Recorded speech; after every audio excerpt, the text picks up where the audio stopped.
Hak Asasi Manusia Natalius Pigai ingin Indonesia menjabat sebagai Presiden Dewan HAM di Perserikatan Bangsa-Bangsa PBB. Pigai yakin jabatan tersebut penting agar Indonesia dapat memprakarsai pembentukan kebijakan-kebijakan HAM yang selama ini belum ada.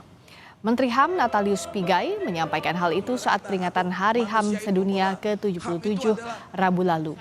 Pigai menyebut Kementerian HAM sedang mengarusutamakan hak asasi manusia atau mainstreaming human rights.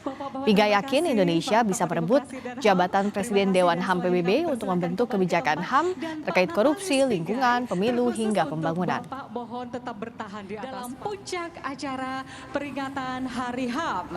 Di tingkat dunia, kalau pemimpin-pemimpin tidak prominent dalam demokrasi dan hak asasi manusia, kalau hari ini kita tidak mempersiapkan diri,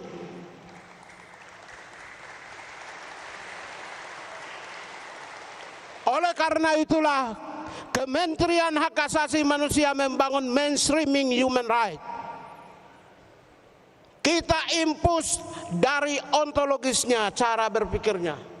Kita bangun, kita perkuat peradaban berpikir tentang hak asasi manusia.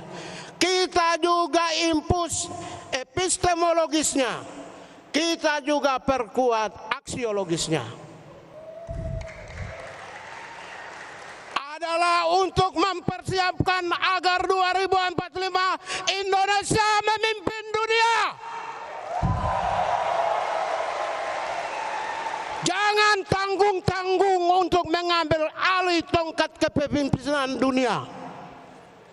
Hari ini Kementerian HAM dengan Kementerian Luar Negeri dengan Wakil Kepala Bappenas telah mengambil posisi hari ini.